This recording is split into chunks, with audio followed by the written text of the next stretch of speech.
everybody, and welcome to whatever this is. I surely hope that you're doing great.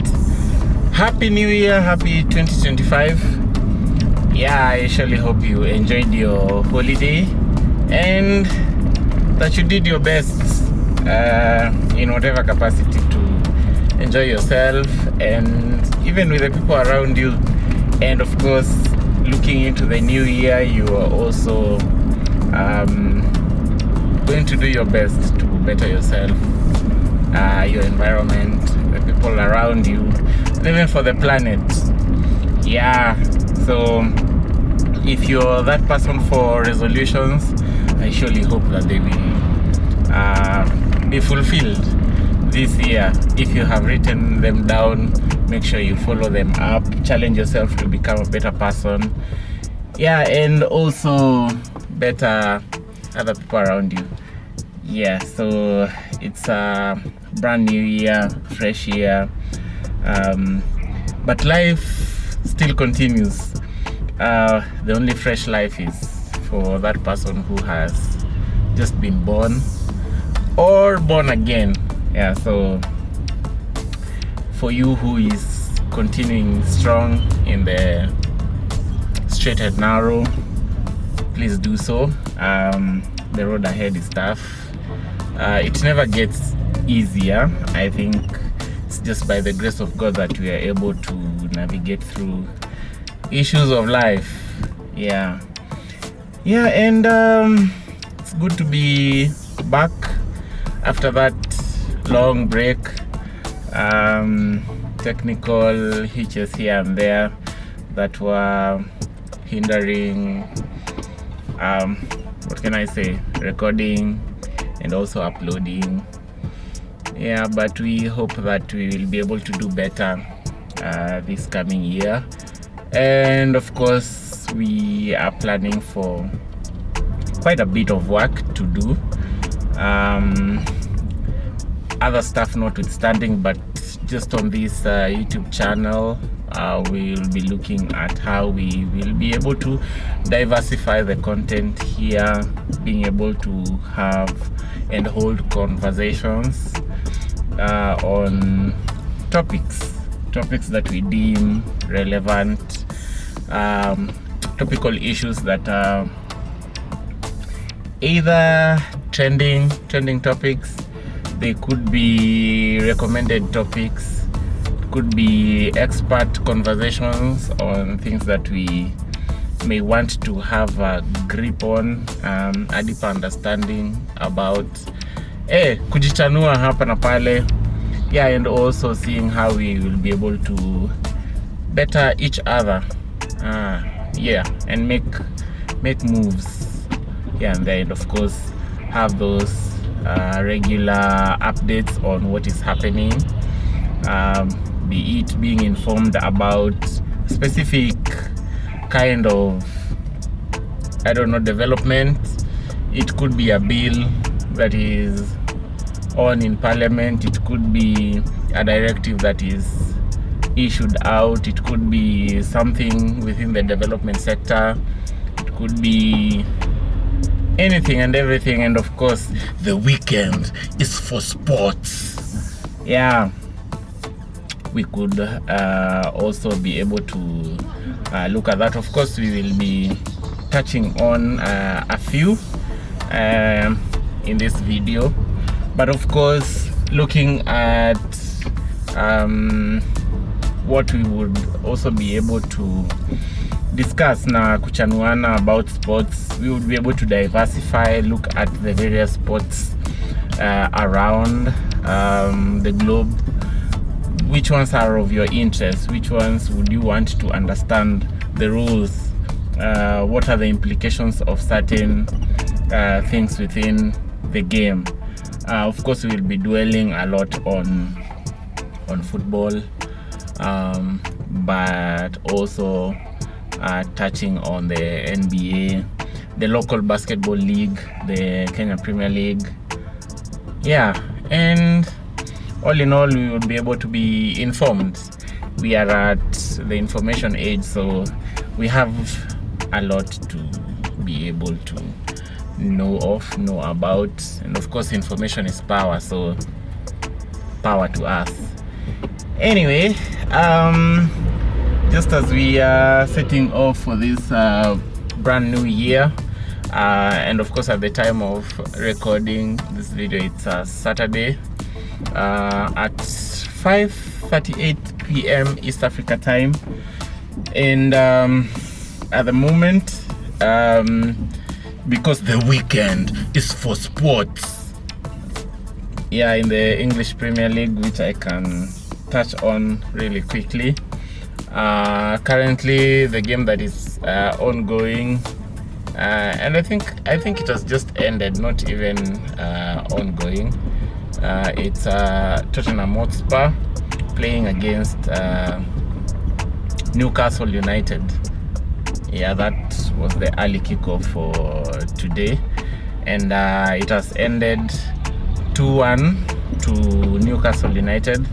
And of course, Tottenham Hotspur in the mud, together with their mad brothers, Manchester United.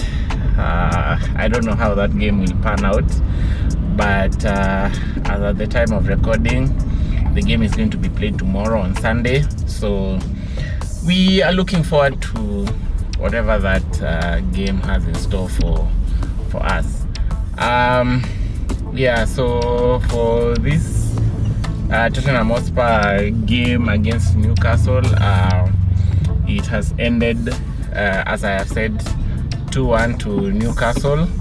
And of course, the goal first started with Tottenham scoring in the 4th minute. And that goal came courtesy of Solanke.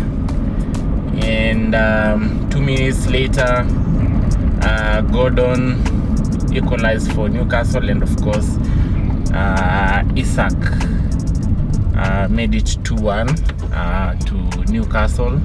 And of course now the Newcastle have been on a resurgence of late, so I don't know, are they peaking at the right time, or I don't know.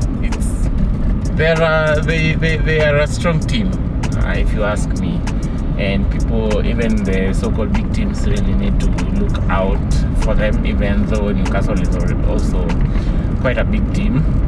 And of course, in these parts of the world, not so big, I think, because of the concentration of Arsenal, Manchester United and Chelsea fans within these areas. And of course now lately you have been having younger people supporting Manchester City, not so much Liverpool. Liverpool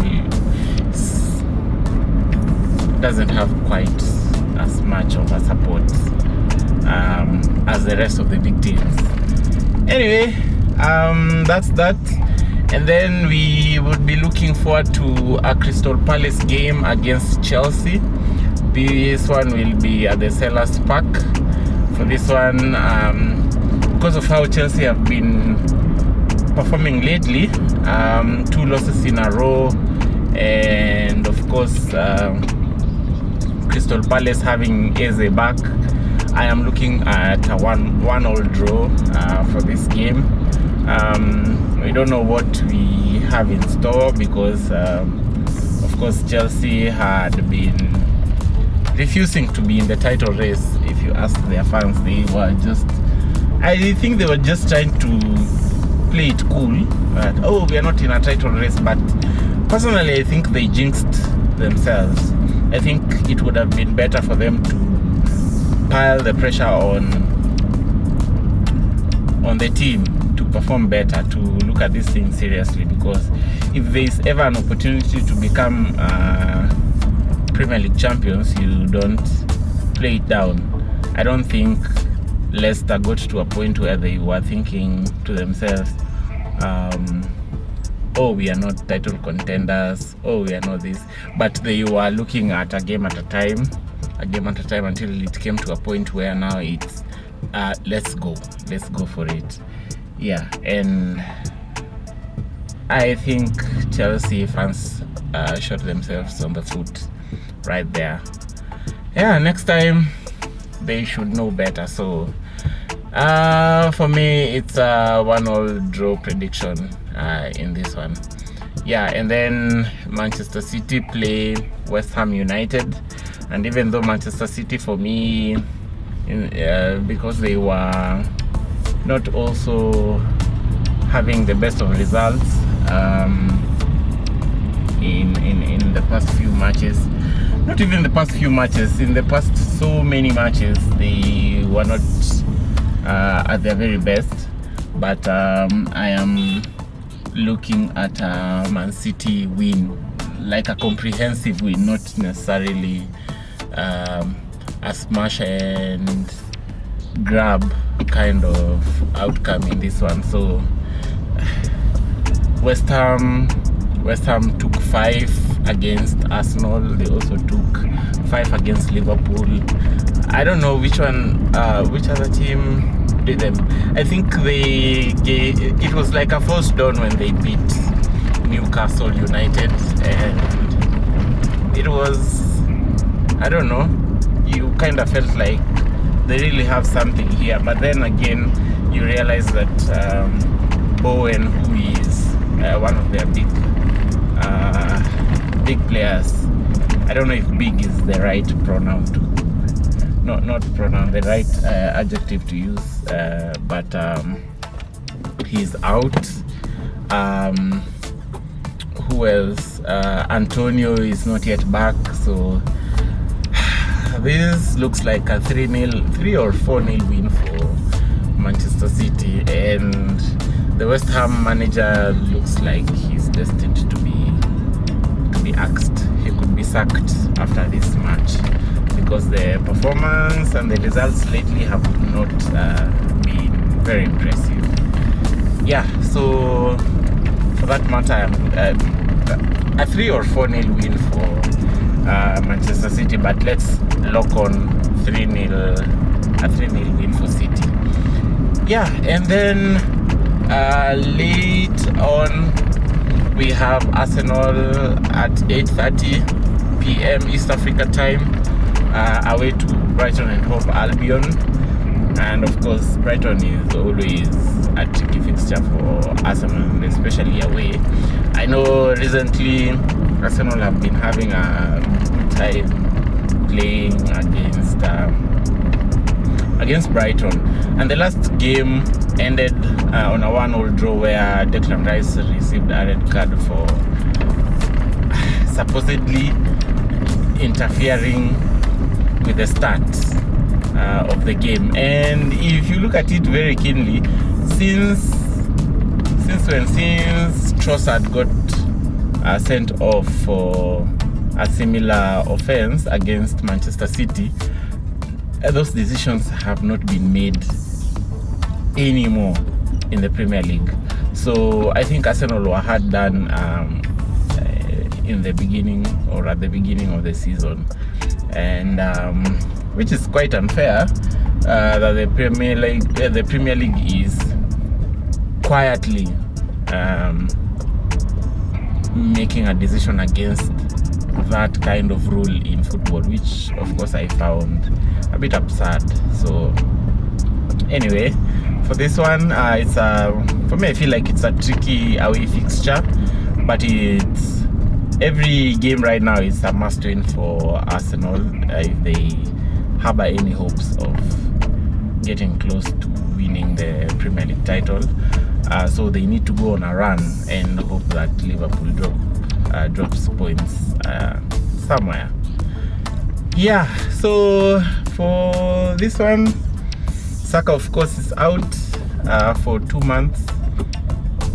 2 months, like 6 weeks or something,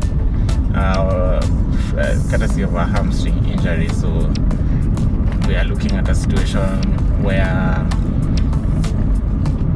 similarly to when Odegaard was out, and we were trying to figure out where the creativity is going to come from. And of course, the first few matches that we played, we scrapped wins, and then at some point now things changed. I don't know if we will go through a similar period right now with Saka out, but we hope that Nwaneri is going to step up, or whoever will be on that end of the pitch will also step up. So for me, I'm looking at a 2-1 Arsenal win, for that matter.